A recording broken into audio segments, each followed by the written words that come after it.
Maya stared at one spot on the table. A mug of tea stood in front of her. She hadn't touched it. She didn't want tea. She didn't want anything. She just wanted to sit there until everything somehow ended on its own. Maya. She flinched. Rita walked into the room. They weren't exactly best friends, but they got along pretty well. Maya, why are you sitting here alone in the dark? I just saw Eric with some girl. Don't you want to go deal with that? No, we broke up. Rita practically fell onto the table. What do you mean? You said things were serious between you two. So I thought. And Eric, what did he say when he heard about the baby? Rita gasped. The baby? What baby? Maya, are you pregnant? Are you out of your mind? What are you thinking? A baby? You still have 2 years of school left. If the housing office finds out, they'll kick you out of the dorm immediately. What were you thinking? Maya, still staring ahead, answered softly. He said the same thing. But I didn't do it on purpose. And I'm not alone. Why is everyone yelling at me? And finally, Maya broke down and started crying. Rita looked at her for a moment, then moved closer and gently rubbed her shoulder. Maya, you need to calm down. You need to think about what happens next. You understand you can't have this baby without Eric. You have nowhere to live. No one can take you in. You won't get a degree. You'll lose everything. It'd be different if you had parents or even a grandmother to help you. You always dreamed of getting out of all that, becoming independent, and now you're just giving up on everything. I get it. It sucks, I know. But it's not even a real person yet, not with feelings. And you won't be able to give it anything. Think about it. The kid will be worse dressed than anyone, worse fed. Maya jerked her shoulder away. Go. I thought you'd support me. Support you in what? Ruining your life? Well, that's your choice. Rita stood up and walked out. Maya collapsed onto bed and burst into tears. She didn't sleep all night. She kept touching her stomach, whispering apologies, remembering her childhood. Before the day she was taken into foster care, her dad drank constantly and complained about his boss. Her mom worked 2 jobs, counted coins, and eventually would sigh, "Doesn't matter. It's never enough anyway. Mike, go get a bottle. At least we'll forget our problems for one night." Those nights kept happening more and more. Money kept disappearing. Then one night a bunch of drunk people filled their tiny kitchen. Shouts. A fight.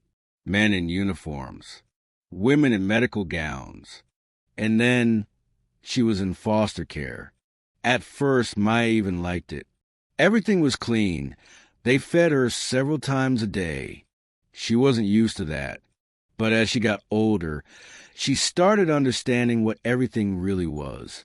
And she liked it less and less. She remembered how the older kids beat her up for stealing a cafeteria roll. Maya shuddered and pulled her hands away from her stomach. Rita was right. Maybe this was better than bringing a child into suffering. It was too early. It wasn't even a baby yet. Just an embryo. It didn't understand anything. She stood up and checked the time. It was time. Maya walked down a long hospital hallway. Weird. It looked like this whole department was empty. Or maybe she'd taken a wrong turn. There wasn't a single person around. Honestly, she really had gotten lost. The woman at the reception explained the directions so poorly. Suddenly, she heard voices. Well, finally someone showed up. She moved toward the door, then froze. The conversation clearly wasn't meant for anyone else to hear. "Doctor, please, I'm begging you. Help me. You know I'll make it worth your while. You don't understand what you're asking. This isn't just illegal, it's horrifying." "What's so horrifying?" Plenty of mothers want to give up their babies. Lots of women abandon them. I don't need the ones who abandon. I need a woman who doesn't want to give birth for her own reasons. We'll take her away, and later everything will be arranged as if my wife gave birth herself. And we'll even keep the woman as a nanny if needed. Neither she nor the child will lack anything. Look, my father is unbelievably stubborn. He won't give me money, won't leave me a cent unless I give him a grandchild. I'm not discussing this. I have work to do. Goodbye. The doctor walked out of the office, followed by a young man. He looked at Maya. Are you here to see me? No. He muttered as he walked down the hallway. This place used to be a hospital. Now it's a circus. The man passed Maya, and she caught the scent of very expensive cologne. Something in her snapped. She hurried after him. Wait. Please, wait. I need to talk to you. They sat outside in the hospital garden. His name was Alex. All right, he said. Here's how this works. You can switch to online classes. I'll rent you an apartment. You'll have your own doctor. Everything you need will be delivered to you. You can take walks, but the house shouldn't be in the city center. No one can know. Understood? Yes, I agree to everything. And after it's all done, you'll have everything you need. Don't worry, we'll sign a contract. When my father gets tired of his power games, I'll pay you the rest and you'll be free to go. Trust me, there are a lot of positives for you. You'll get your degree. You'll have a place to live. And when do I need to be ready? 3 days is enough. Yes, of course. Rita watched Maya closely. I don't get it. Where are you going if you already had a procedure done? Where I need to be. Oh my God, you're such an idiot. Eric has money. He has everything. I don't need Eric. And Rita, honestly, go bother the dean or something. Maya saw how desperately Rita wanted answers, but she couldn't and didn't want to tell her anything. Alex's wife made a terrible impression on her. She listened to her instructions in silence, and when the woman turned to her husband and casually said she really hoped his daddy would die soon, Maya almost fainted. Alex simply replied, with the calm of someone used to this, Sam, don't talk like that. And he didn't push the topic. Anyway, the wife continued, we're leaving for vacation. His father finally gave us money, so the baby develops properly. So live your life, but don't go wandering outside too much. I understand. Here's the phone. New SIM card. 1 number. Only for us. They left, and Maya spun around the house, holding her stomach. See? Look how good everything's going for us, she whispered. And it'll get even better, I promise. The first month passed almost unnoticed. Maya got to know the doctor assigned to her. He wasn't very talkative, but he knew his job well. He answered only questions about the baby and her health.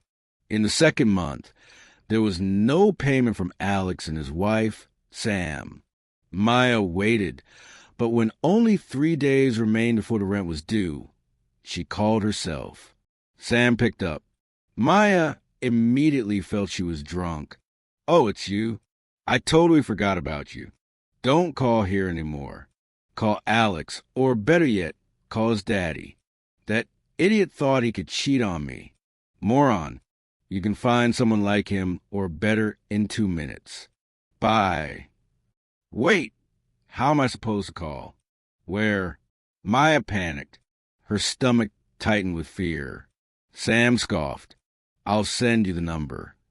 Maya stared at the phone in horror. What if she forgot? But no. Her screen lit up. A text came in. She didn't know whose number it was. She hoped it was Alex. She didn't dare call until morning. Yes. The voice on the other end sounded like a growl. Definitely not Alex. I'm sorry, my name is Maya. Maya, where did you get my private number? And what the hell do you want? I'm I'm the woman who was supposed to have your son's baby. My what? My son? I don't have any sons. Get that through your head. But Alex said and Sam said, oh, those two again. A baby, huh? Where are you? Address. Now. Maya was already crying. She was more frightened than before she dialed him. She whispered the address. The line cut off immediately. Less than an hour later, a car pulled up to the house. Maya didn't move. Whatever happens, let it happen. Things already couldn't get much worse. A man practically stormed into the room. He resembled Alex, but there was no way he was his father. You called me? Maya nodded. The guest grabbed her chin, inspected her face, then let go and sat down. I could use some coffee.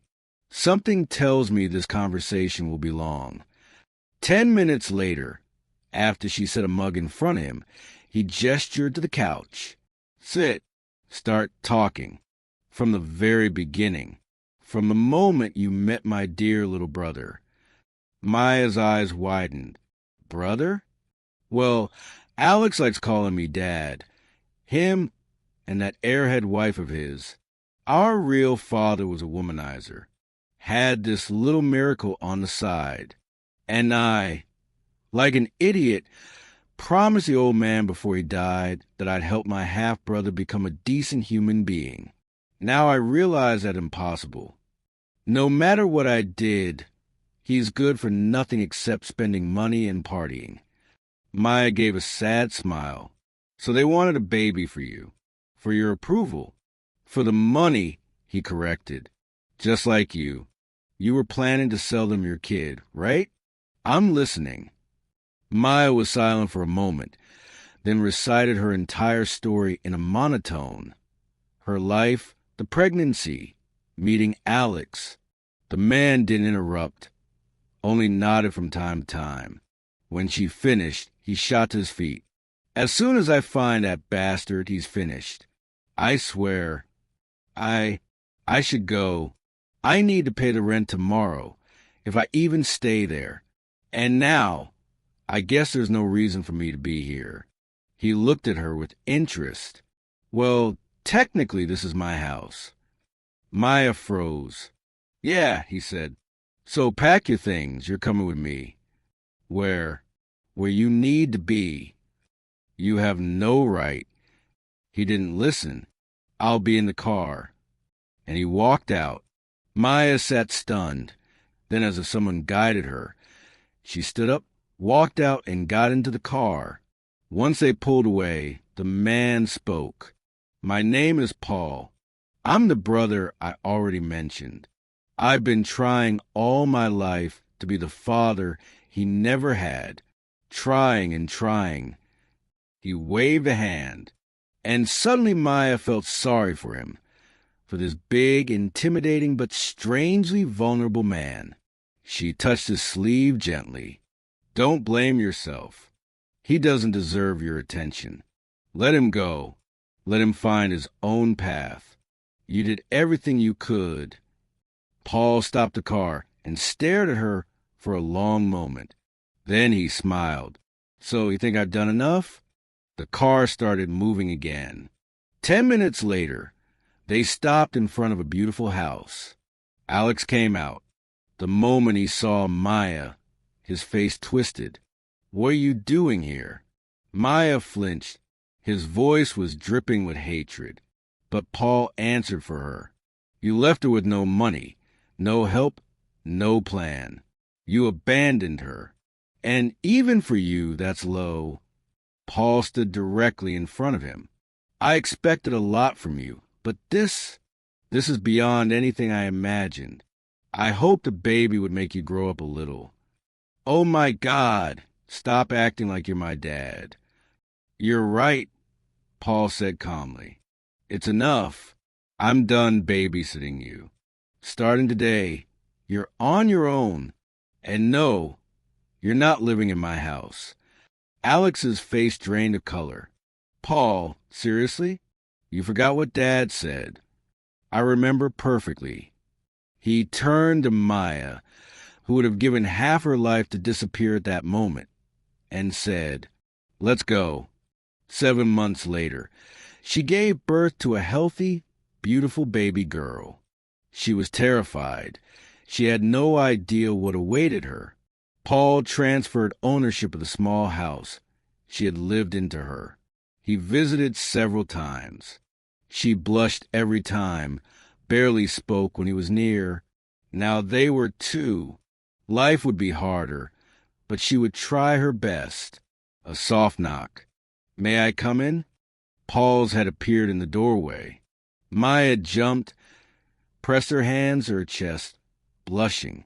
"Of course, come in," she said, loaded with flowers and bags. Paul entered the room and gently peeked into the crib. "She's so tiny and beautiful." He hesitated. "Maya, may I hold her?" He stayed almost 2 hours until the doctor kicked him out and held the baby the entire time. When Maya was discharged, he silently brought her to his home. Finally, he spoke. "I'd really like for you to stay permanently.